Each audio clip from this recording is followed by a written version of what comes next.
You ready for my prop? Okay. You ready? I'm dumb, girl. Okay. This scone today will rather be an onion. Welcome to the stage, Victoria Onion. How are you, Onion? I told you it was gonna be fucking dumb, girl. You're not impressed, but it's okay. All right, cool. We got it. Hello, Victoria Onion. Why am I an onion? Oh God, y'all, she does not watch the show.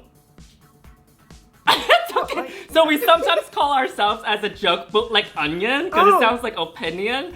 So I was like, okay, during this pandemic, Victoria Scone would rather not be a scone anymore. She would rather be an onion. That's why she's here on Bootleg Onion. Absolutely.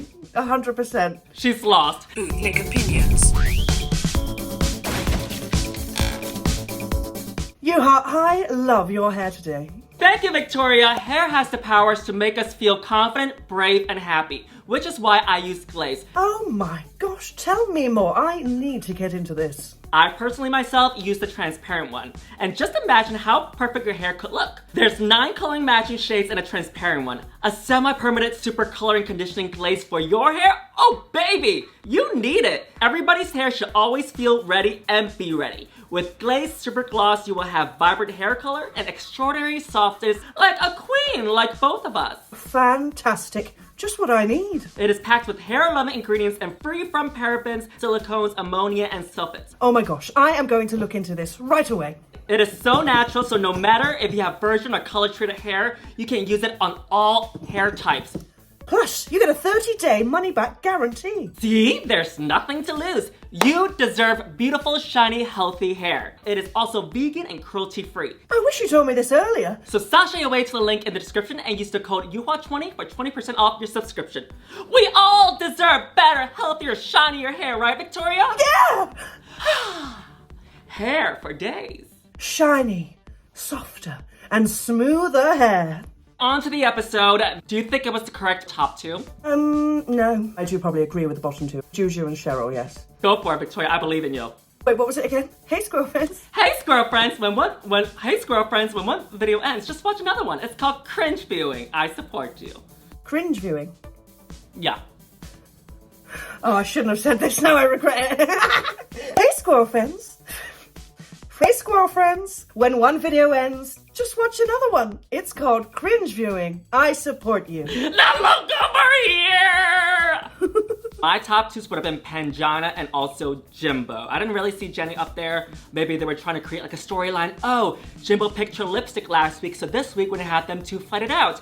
And the bottom 2s, I definitely agree, although as much as I love them, those were the weakest ones for me. Now on to the lip sync. Who won the lip sync for you? It was between Janey and Jimbo. To be fair, Janey probably did win the lip sync, yes. But I think she was very smart with her costume choice. It was very distracting with the fringe, so your eye was naturally drawn. I appreciate Jimbo for their drag. Not all drag is about dancing fabulously. I can only really do a 2-step myself. In this particular instance, Jimbo was never gonna win. Well, it's too bad that you can't dip and dance like me, because y'all know I am a lip sync assassin, Victoria Scone. Clearly I am not. You are. Jacké did win, but can we all just agree that that remix was as hell? What the hell was that? It was a little bit awkward. It was like a Game Boy arcade song, you better work. Now on to the runways. This is a ball and they have to serve 3 looks. The first category is Hey Kitty Girl. So we first up have Pangina and she's serving nude Sphinx with the cat ears coming out, the eyes with the stones. So beautiful. When she first came out, I thought she had like this cotton ball, hair ball around her, and then she did this whole reveal into 2-in-1 dress, and I love this concept. She's got the nipples, multiples of them. This was grand. And you can definitely see this on Broadway. This is so well done. And she even took her to the shoes as well with this nude color. Beautiful. Got kitty cats right away. The nipples. If they're allowed to show those nipples, I want to show my nipples. And I can't show my nipples. Let's get political right away, shall we? I would definitely wear it. I thought it was very clever. A bit of a reveal in there. We all love a reveal. Kind of like those naked cats. I just want to feel it like it would be very ripply. They're all the rage at the moment, especially here. Everyone's getting a Sphinx cat. Definitely. And the drama with the shoulders and the drama with the makeup and the drama with the back of the dress and the nails. She was crawling on the floor. I love that. She's very good at characterizing, which I think is half of the runway to me. You know, you could just walk down it, but it's how you characterize it and how you sell the garment. So next up was Jacké. It was definitely overshadowed by Pan Pan's Yeah, why have you given me this one to introduce? The odds are in your favor, girl. Like, they never are. I'm going to cut this out of my recording so we can't use it. Okay. Next we have Janey Jacké. No! What do I say? Oh, she is walking in an adequate dress that's barely hanging off her body. I mean, it's fitting of the brief. She looks like what she's trying to portray. What have you got any thoughts? y'all, please forgive Victoria. She's a very nice girl. Everybody's first time of disliking a look, they're always having a hard time pulling words out. Yeah. Mama, this is a little bit school play for me. Yeah. It's just not on the same par as the rest of the outfits. She has bras and as the other girls. I thought that the nude illusion was very off. It was very shiny. I would have done a matte fabric. Also, the hips were too low. I would have lifted the bottom of the dress a little bit more so that it's not on her hips, but rather on her waist. I will actually even make the bottom of the dress a little bit shorter so it's a little bit more sexier as well. Fabric choice-wise, I would have done even a lighter fabric. This reads a little bit more play than fierceness, queen costume. Well, yes, I didn't even know that I thought those things, but now that you've said them, I do agree. I told everybody what you were thinking. I'm just too lovely and sweet. We're very polite here in the UK. It's hard for us to be horrible. Except Baga. And blue. Next up is Cheryl Hole, and she's serving a reference. I think it's cute, I think it fits the category, I think it's simple, but it works. Not much to talk about, but it works, if you know what I mean. The line is a little bit offensive up the middle of the crotch, so you can see those seams. Is it sheer or is that a metallic? You know, like some sequin material, it's not exactly fabric, kind of very thin, so that when it stretches on her body, you can just see exactly what's underneath because the white color is just so thin. But I don't think she's the worst on this runway because coming up is now you again. It's lovely, lovely, beautiful Jujubee. Yes, her face is beautiful, but what the f is going on, girl? I was searching, I've got to say, I was searching for the catness. I think she thought, how can I make this more cat? So she got some feathers, right? And like, did the batting of the feathers or something like that. She was literally clutching at straws. Where is the cat? Is it the boobies? I saw it briefly on the breast, but mama, how is this cat other than the shapes on her breast, girl? How is this cat? Well, yes, like, I can't believe I'm saying this because this is my idol, mama. Are you sad? Has she disappointed you? Has she let you down? We've got to bear in mind that she filmed Queen of the Universe like this same year, I think. I probably would have splashed out on this runway a little bit more if it was I. Next up is Jimbo, and she's giving us Spice Girls with the kitty cat vibe. I love the hair reference. I think if she doesn't wear the coat, I think this hair color worked. Because with this coat, I think it would have worked better with that fuchsia pink color that's on her body. But I think after she took the coat off, then the hair color, it works. And she's also another one very good at characterizing a runway. I did love it. It was very Cats the Musical. Boobies again. Jimbo loves a boobie, as we all know. I'm too nice, aren't I? God, I need to say something horrible. But there's not really anything horrible. You know she's known for the big breasts, right? I wish she would have done like 3 ginormous breasts. That would have been so Jimbo, and I think that would have been really, really fun and camp. I notoriously do not like breastplates, but I think that would have been camp. It would have been for a reason to have. Can you imagine? They're quite expensive. Oh, girl. That would be a lot of breast. That would be so heavy. Almost as heavy as mine, but not quite. That's gonna be like $600 to $700 worth of breast on her body. I mean, that's how much I spent on mine. Next up is Baga Chipz. I think it works for her. I think it's cute. I was actually surprised that she actually pulled this one through because we all know Baga's not known for her fashion, but I thought she didn't serve fashion, but she still completed the assignment and still served the look.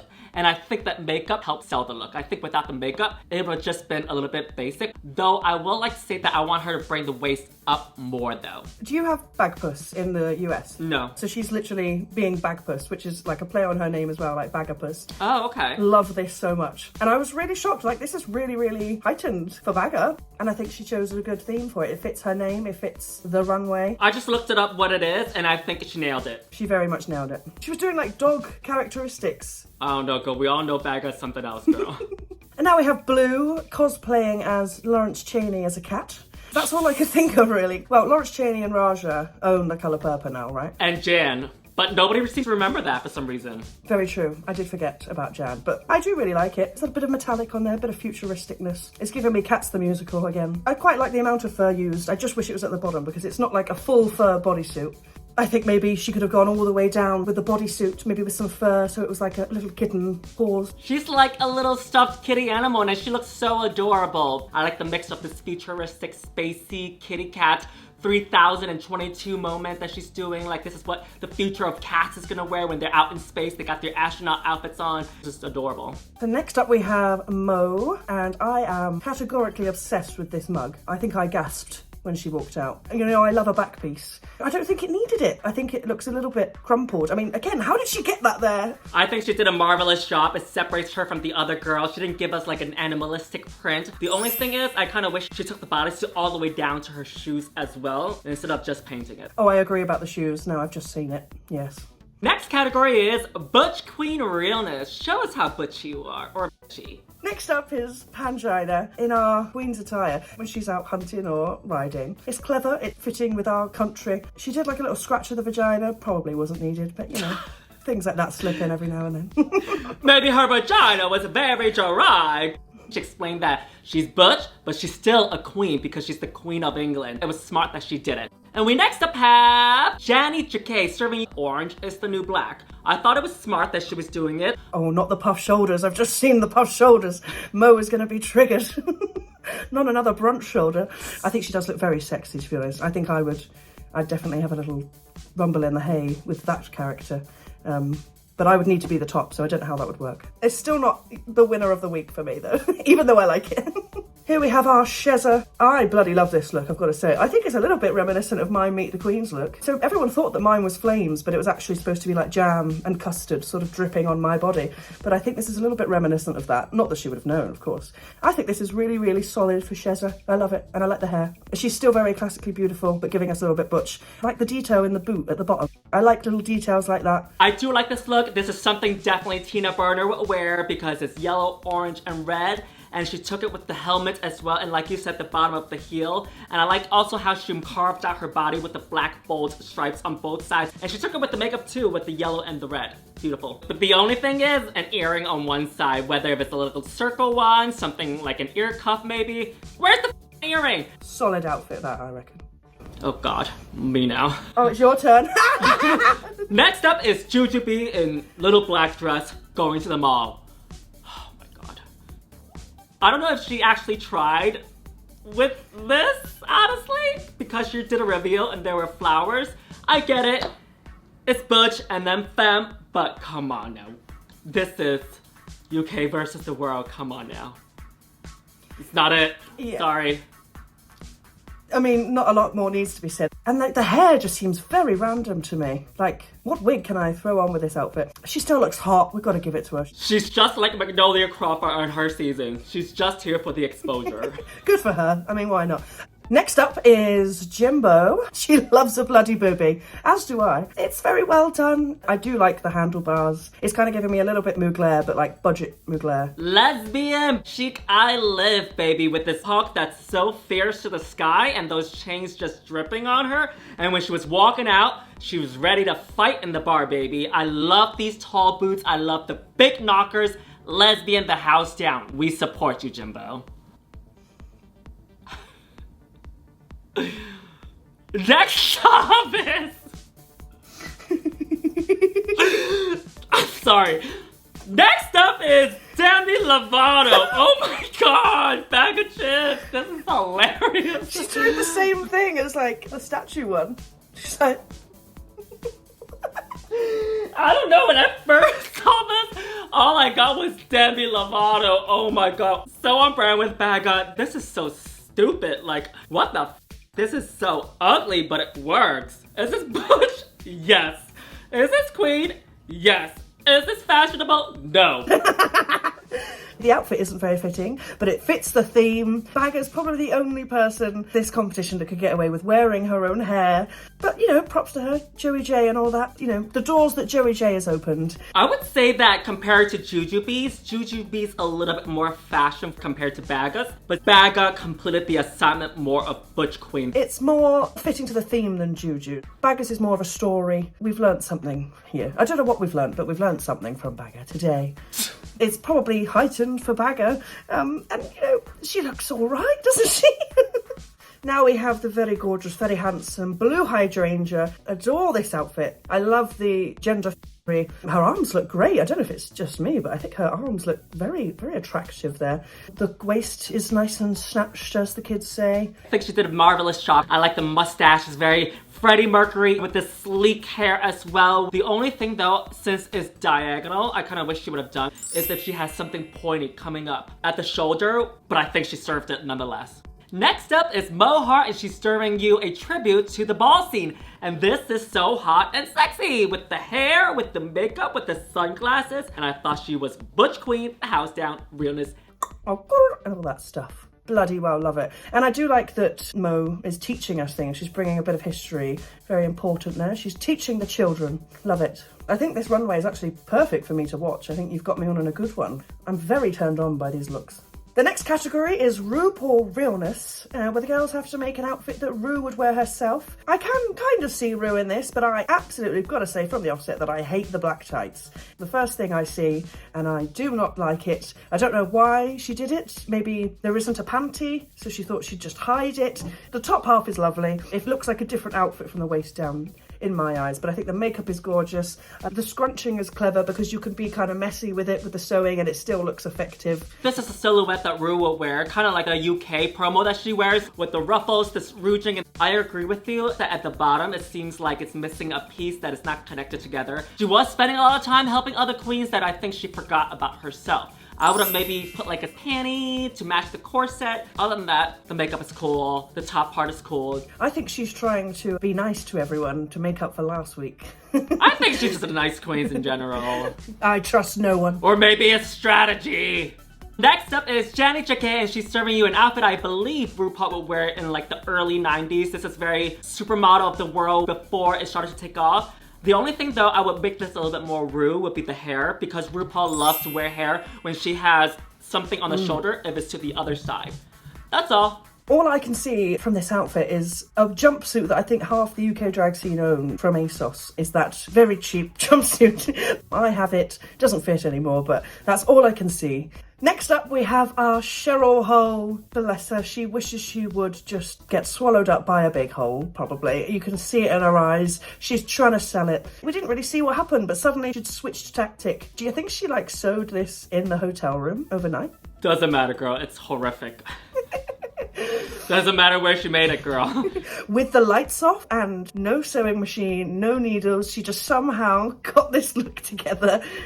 You know, like some girls make fun of other girls, like, oh girl, did you do your makeup in the dark if their paint is busted? This would be the incident where Victoria would say, girl, did you sew this in the dark? Because this looks busted. Literally.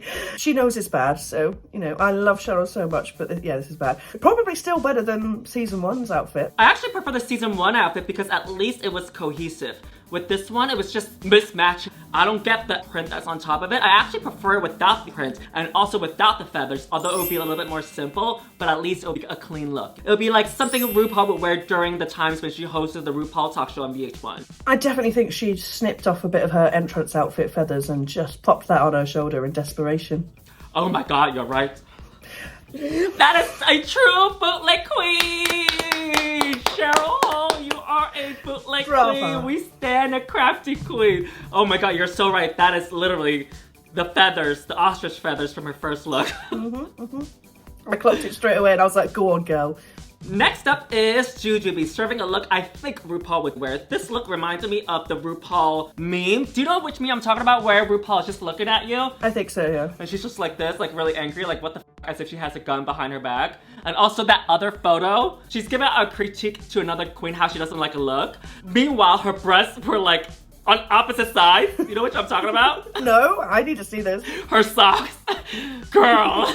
Going in opposite directions on the street. One was still in season 12, one was in season 13. Goodness me, she needed a panty, right? That's all you could look at, was the Ken doll bump. I feel like I've literally seen Ru in this dress. Yes, the Barbie pussy, that's all I saw. Either make the dress a little bit longer in the front or add in some panty. And also, I would say add a little bit more frame to the breast area. It was too low. Or some cup shape in there or something. Next up we have Jimbo, and Jimbo's knockers again, looking quite splendid in a lovely gold outfit. Very well made. When they were in the workroom, I thought, Jimbo is the only one here, I think, that is going to pull off a well-made garment. And, you know, she did it. She put it off. It's lined, which is good. Yeah, mama lined the outfit, girl. This is very simple dress. It's something Ru would probably wear. She picked a good fabric. It's effective. The hair's very Ru. It's massive. I think she did the assignment very well. This hair color is very rude. And also this is like the bootleg version of RuPaul from the All Stars 3 promo where she has like the gold outfit. It's very when you order it on Wish and when it arrives, but it's still good. Next up is Baga Chipz. I don't hate it. It's alright. It's okay. It's simple. Just the way she was wrapping it desperately around that mannequin. If I need a dress, I just wrap a piece of fabric around a fridge and put a zip in. Like, it was very that energy. I don't even know if there's a zip in there. I would say the only thing that I need from her is a little bit more waist because RuPaul is all about the waist and legs. All she just needed to do was like ruche that little bit out by the hip, pop a bit of leg out. That would have been so much nicer. Ru is all about the arms and also the asymmetrical cut as well. So I think she nailed the assignment compared to Jujubee and also Cheryl. I think she did a better job. Next up is Blue Hydrangea. I think it was a little bit confusing. I don't think RuPaul would cut off one arm though. Just like Baga, I think she'd have done one asymmetrical cut in the front. But the silhouette is something RuPaul would wear, like a jumpsuit and whatnot and this big hair. I kind of wish she didn't do the fabric on the side though. I don't think she needed it. The strap here for some reason is offensive to me. Like a sports vest, like a basketball shirt pattern. I think she's used a pattern and just went, yep, that'll do. I think maybe it could have been like off the shoulder. I mean, the hair's very RuPaul. I guess they were told you've got to have a hair that's like RuPaul. Ru said she'd wear it, I think so. 3 onions to you, Blue. And finally, last but not least, we have Mo Hart serving an adequate green dress. Oh, bless her. I had actually quite high hopes. Probably didn't go to plan. Something went wrong along the way. Maybe she didn't try it on till the last minute and it was too late. But she still looks gorgeous. It's distressed, well made. Not really, it's very questionable. But you know what I would have done? So whenever I see green fabric and RuPaul, I think of RuPaul saying Shaka Khan on that game show. Do you know what I'm talking about? Not that reference. So there's this game show where RuPaul doesn't know the answer to this question that the host is asking, right? You are full of references. So the first question comes on, and all she said is, Shaka Khan, while wearing her glasses. And then she lost on the first round, and she got sent home. I would have done just a basic taupe green dress, and came out with like sunglasses with this hair, and be like, Shaka Khan! That'd be so iconic. Because then if you make Ru laugh, you know, that's half the battle won. Then you can get away with murder like Baga. So who won the ball for you? Jimbo won the ball for me. My tops were Pangina and Jimbo, but if I have to pick, I'll give it to Jimbo as well. You slayed, queen! We did it. Victoria doesn't want to clap for you. No, you were good, but not that good. She was like, I'm well rested on this table. I'm not moving with my hands, girl. Well, Victoria Scone, thank you so much for stopping by to give us your bootleg scones. Where can we find you, baby? On all social media platforms at Victoria Scone, or Scone if you're fancy. And my name is Yuhua Hamasaki. You can find me on Facebook, Twitter, Instagram, and new on TikTok under Yuhua Hamasaki. Bye, Miss Scone. Bye. Thanks for having me.